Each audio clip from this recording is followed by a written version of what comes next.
Hey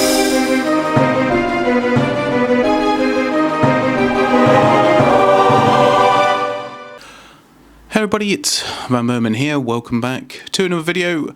Unfortunately, this particular video is based on some footage that I took previously for a Q6600 system.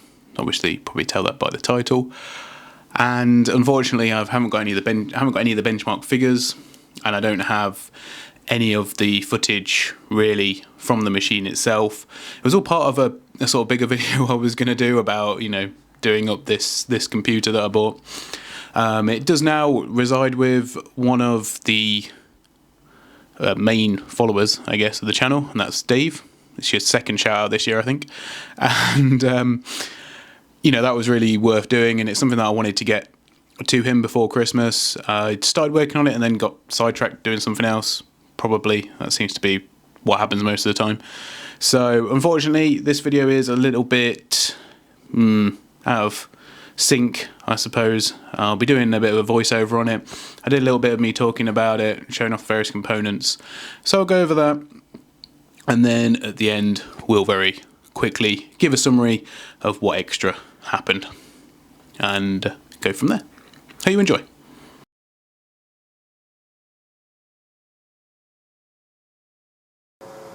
Hello everybody, it's vanburman here. Welcome back to another video, and today we're going to be taking a look at the £20 system that I picked up, the Q6600. You might be able to tell, actually, it's quite loud. I believe that's the hard drive. It's not got any fans to speak of other than the one in the power supply and the one in the CPU. For those of you that don't know anything about it, it was in one of the previous videos. So we've got a Q6600, which is a quite now infamous and I guess quite popular as well quad-core CPU by Intel. It's 4 cores, 4 threads, so no hyper-threading. I think it's before hyper-threading, before the Core i series of chips.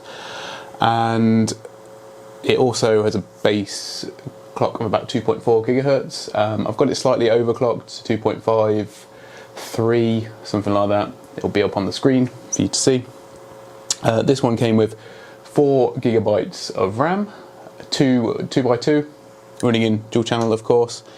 So a very nice stick of Trident Platinum RAM running at 800 megahertz, and then a Hynix stick running at I think it's 666 megahertz.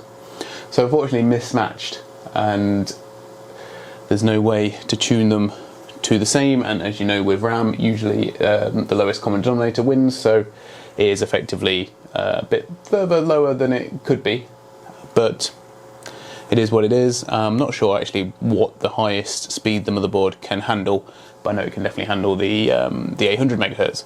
So because this only has a 220 watt power supply, I'm very limited as to the graphics card I could put in for the, well, without upgrading the power supply. So effectively, whatever it would be would have to have no external connectors, and even then, 220 watts really is pushing it at times.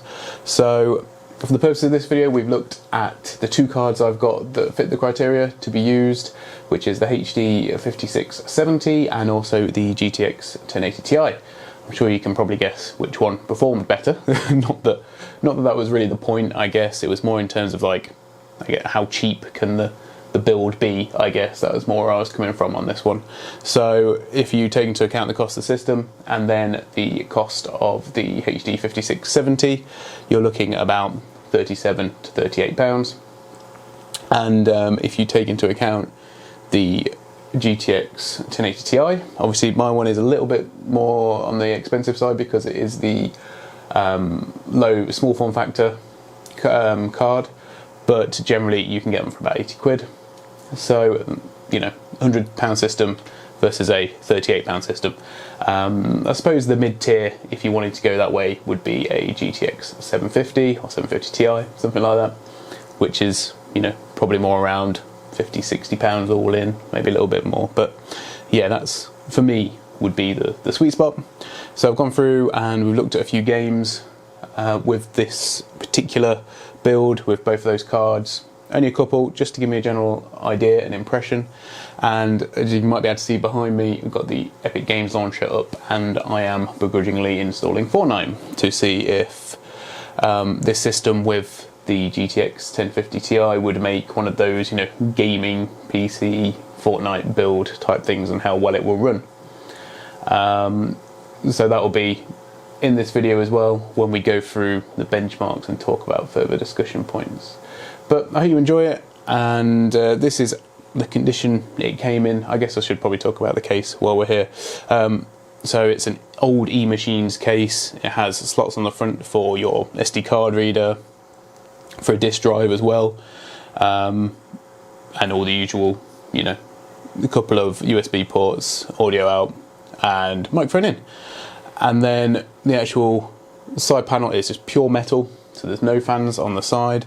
We've got one slot here on the back for a 90mm fan, or an 80mm, I think it's 80 and 90, and that is your lot. In terms of any mounting for radiators or whatnot, you are bang out of luck.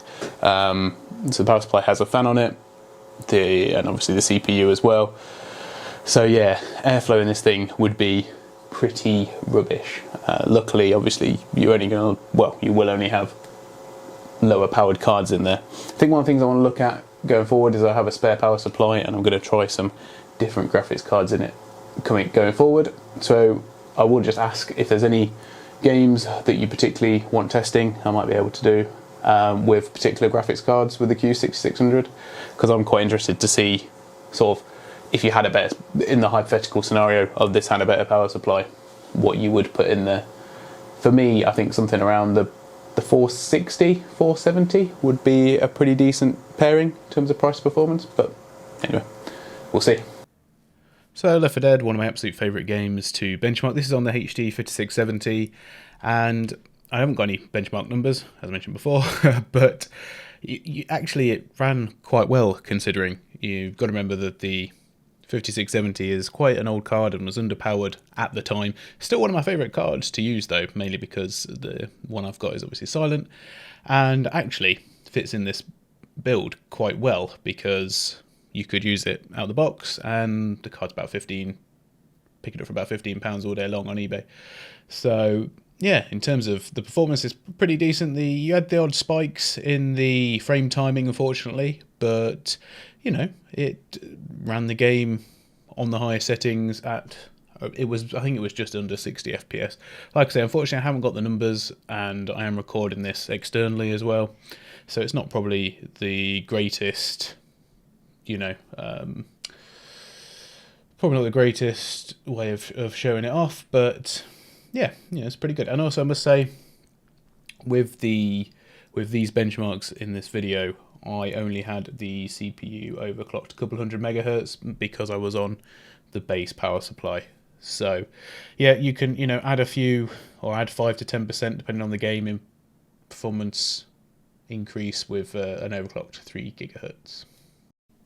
So next up we've got the 1050 Ti, just playing through the same bit on Left 4 Dead. That's right, you did see 300 frames there for a split second. But no, I think the average frame rate on this was something like 130, 140-ish. And as you can already tell by the frame times, which is the milliseconds next to it, it's a lot more lower and consistent as well. And actually, you sort of almost felt like this is where the sort of the early rumblings of it feeling like the perfect pairing, because Left 4 Dead, if you got the right hardware, does give you room to breathe, room to maneuver. And yeah, I'm sure, even though obviously I'm recording at 60 FPS through an external capture, I'm sure you can tell just how much smoother it is already. So that was pretty good. So next up we've got 2013 Tomb Raider, and we've got the HD 5670 at the top and the GTX 1050 on the bottom. Now they're both running on low, just to try and get best case scenario, and you probably tell already that the bottom is doing much better than the top, but naturally, we expect this, to be fair. But it's more the CPU usage in here. You can see that on the 1050 Ti it's running in nearly 70, and it's hardly being utilised on the 5670. It's like 20% ish, 20 to 30 max. So yeah, it's all about giving, or my thoughts were all about giving the 6600 room to stretch its legs. It does get that here with the 1050 Ti. So just for comparison, not that you probably need one, the results are massive between the two. I think it's like over three times the difference in terms of performance. So really are limited by the GPU, of course, and 69% for the Q6600. So just to test this further, went on Ultra on the 1050 Ti. I think that's probably the right way to go about it. You know, worst case scenario, what's the most we can push it? Tomb Raider obviously came out in 2013. The Q6600 came out in 2007. And here you can see, you know, we are putting a lot more of a strain on the Q6600, but you know, we are also maxing out the 1050 Ti. And of course, you know, the more you put the graphics up, the more intensive it is on the graphics card. But you know, you can tell here that the graphics card is still the bottleneck, which is good, and is why, you know, I potentially thought I would be able to push it a bit higher in terms of the GPU. Unfortunately, the 1050 Ti is about where you top out for lack of external power. But this performance is actually, I was absolutely blown away with this. In fact, you know, to think that you could play even the 2013 Tomb Raider on Ultra with no difficulties on what is, you know, worst case scenario at this point, £100 system. And okay, may not be the biggest game to ever release, but you know, it even still holds up today in terms of its graphics and its fidelity. And as you can see there, 92 FPS average. So, you know, quite a big difference between low and ultra there, but a really good minimum FPS as well. No issues whatsoever with that. Now, I did also test out Rocket League on the 1050 Ti. I've already tested the 5670 previously on Rocket League, and it is a struggle to run that even, you know, even with a low resolution, with max performance and everything else. So I just ran this through the normal gauntlet, which is 2v2 with bots, because obviously I don't want to interrupt anyone on the online game. But I actually found this really playable, and I didn't struggle with it whatsoever. Rocket League is something that I'm fairly sensitive to, just because of the amount that I've played it, and I played it on some really good hardware, and I've also played it on some really bad hardware. I think the way I would almost describe the best case scenario of the 5670 would be like trying to play it on the Switch. It's not great at all. But, you know, it's stuff like that where you're going for that ball just to get a little touch on it where, you know, if the performance wasn't good, you would miss it. And I'm a bit disappointed that I don't have the numbers, because I did benchmark it. And I was really impressed by the 0.1 and 1% low with this setup. And, you know, as you can tell, we're not always utilising the GPU or the CPU. And, you know, sometimes that can be an architectural thing or game engine issue as to why, you know, there's not an obvious bottleneck. But, you know, for Rocket League, I truly believe this is pretty much the best pairing you can get, and you're rock solid over 60 FPS all the time. If you enable something like G-Sync, you probably get a really playable experience. You know, I guess sort of the highest steady resolution you'd want to look at is probably like a 75Hz monitor. But yeah, I'm absolutely blown away by the fact that you could play it like this. And, you know, if you drop the settings, may even get a fairly steady 120. So Rocket League, obviously not difficult to run, but, you know, it is one of those that people would be quite interested in who might want to build a system like this to play their sort of games. And, if I'm being honest, much better experience than you would get on console for this. So that's one thing to consider. And finally, I love to look at user benchmark, of course, and it wasn't the most favourable in terms of the performance that I got. I managed to get these scores up, but obviously I don't have any further footage of that because I had an SSD and I overclocked the CPU. But as you can tell, it's still pretty reasonable and pretty well balanced. So yeah, I was more than happy with that, especially for how it was out the box as well. So you have it, guys. The computer did pretty well. I'll just talk through a couple of the upgrades I did after the fact. So I ended up putting in a bigger power supply, a 550 watt Delta from Asus. I think it's a bronze powered supply one. And then I did end up sticking with the 1050 Ti. One of the things that I messed around with was potentially putting in a GTX 770. The case just wasn't big enough for it. It's quite a big card, and I had issues keeping it cool enough. The extra power supply was needed as well to overclock the CPU. Although don't get me wrong, if you were wanting to do this really cheaply, you could have kept the base power supply in, added the 1050. You know, overall with the 1050 Ti, it cost me about £110 altogether. If I'd have wanted to put the 770 in, I think it would have cost me about £55-ish, give or take a couple of pounds. And that's with putting an SSD in as well. So, you know, absolute bargain, really, to be honest with you.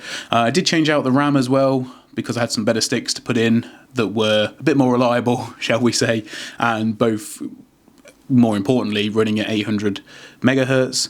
It's something that you definitely could do, especially if you're on a really tight budget. Something like that with a, more realistically, a 660 or a 660 Ti would be absolutely fantastic. Once again, it is more than possible to do that for around £60, assuming you can find the base computer for around 20, of course. But there's plenty of them around. They're about maximum of about £40 if you look on Facebook, usually, for those kind of systems. And something I would recommend going out and doing if you're on a budget. I went out and bought myself another one, which unfortunately didn't work up in that corner. I decided not to send it back because I figured it would look pretty good on the shelf anyway. There was an idea for a video there, which I might do going forward.